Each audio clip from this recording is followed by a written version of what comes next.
추석 연휴가 깁니다. 다른 어느 때보다 길어요. 그러면 이 추석이 끝나면 우리 경제 좋아질까요? 글쎄요. 지표들을 보면 경제가 좋아진다. 저는 그런 생각을 하기가 굉장히 어렵습니다. 왜냐하면 말입니다. 왜냐하면 일단 이 지표를 먼저 한번 보세요. 9월의 기대 인플레이션입니다. 3.3%예요. 인플레이션이 이만큼 간다? 이것은요, 결국 예상했던 것보다가 물가가 안 떨어진다는 거거든요. 9월의 기대 인플레이션은요, 일반적으로 기대 인플레이션은 한국은행에서 발표를 하는데요. 이게 1년 후에 물가가 어떻게 될 것인가를 예측하는 지표예요. 이 신호가 말입니다. 우리 경제에는요, 고물가가 계속 간다는 이야기고, 고물가가 간다는 이야기는 고금리가 계속 지속된다는 이야기입니다. 이것은 어쩌면 말입니다. 소비에 타격을 줄 수밖에 없습니다. 소비에 타격이 온다는 것은 여러분, 이게 경제가 그렇게 썩 좋아지지는 못한다는 뜻이에요. 실제로 기대 인플레이션이 많이 떨어지기는 했어요. 지난 7월에 4.7%까지 올라갔던 기대 인플레이션 작년 7월입니다. 쭉 떨어져서 말입니다. 올 1월에는 3.8%까지 떨어졌고요. 그리고 6월에는 3.5%, 7월에는 3.3%인데 8월, 9월 똑같이 3.3%예요. 높은 물가 상승률이 앞으로도 1년 후까지 3% 넘게 계속 간다는 이야기잖아요. 그러면 여러분, 금리라는 게 이게 쉽게 안 떨어집니다. 진짜 쉽게 안 떨어져요. 제가 제목에 보면 진짜 무서운 게 옵니다. 이렇게 말씀드린 게 고물가가 오래 가기 때문에 그에 따르는 고금리가 진짜 무서운 게 된다는 뜻입니다. 실제로도 보시면 말입니다. 고금리에 대한 것 당연히 나와 있습니다. 지금 금리 수준 전망도 실제로 보면 9월 달에 118이에요. 8월에도 118이고요. 6월에 105까지 떨어지기는 했어요. 다시 말해서 금리 인하 시기가 당겨질 수 있다는 이야기가 나왔는데 지금 기대 인플레이션이 떨어지지 않으면서요. 금리에 대한 전망도 안 떨어지고 있고 오히려 올라가고 있습니다. 결국 말입니다. 미국이 하반기에 0.25% 금리를 올린다고 했잖아요. 이것도 저는 영향을 받을 수밖에 없다고 생각해요. 우리도요. 기준금리가 3.5%인데 그냥 계속 이대로 간다? 쉽지 않을 겁니다.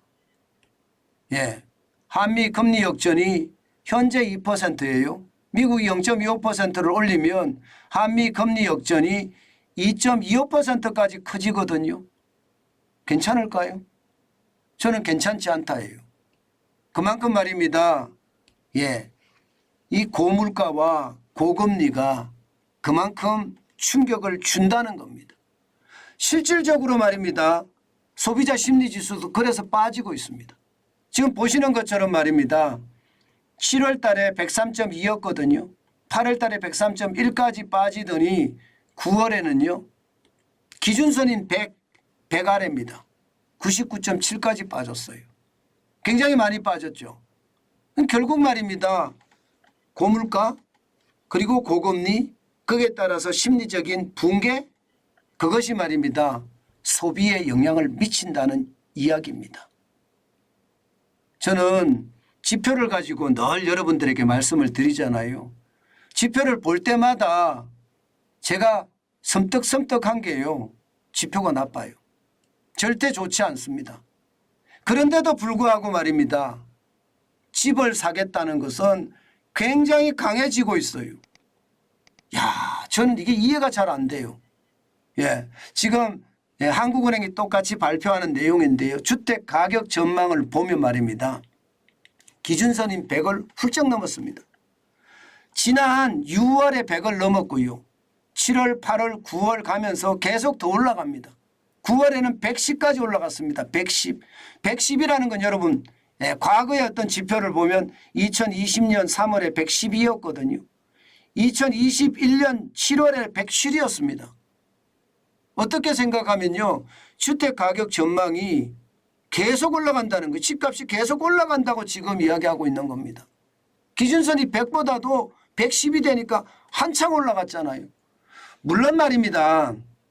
2020년 7월에 132를 기록했잖아요. 132.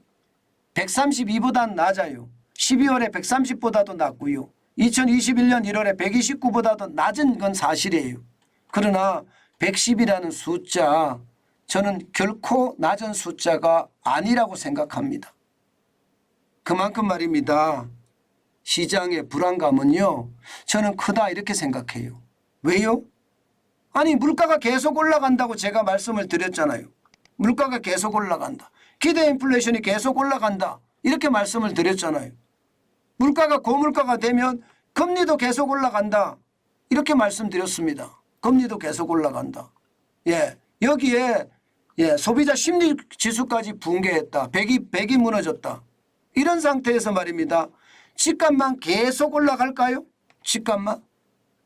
이거는 진짜 생각해 봐야 되는 문제예요. 제가 진짜 무서운 게 온다 이렇게 제목을 달았는데요.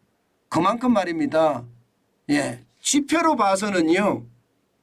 이자 앞에 장사 없다가 기본인데 지금 집값이 계속해서 고공행진을 한다? 그것은 진짜 이해가 안 되는 부분입니다. 때문에 여러분 저는 계속 말씀을 드려요. 집 사는 거 자제하라고. 작년 말에 말입니다. 작년 10월, 11월, 12월, 올해 1월, 2월에 제가 임장하자고 했습니다. 그때는 집을 사는 게 맞았습니다. 그런데 저는 지금은요. 집을 사는 게 맞지 않다고 생각해요. 게다가 윤석열 정부는 규제 중심의 부동산 정책이 아니라 공급 중심, 시장 친화적인 그런 정책을 펴고 있습니다.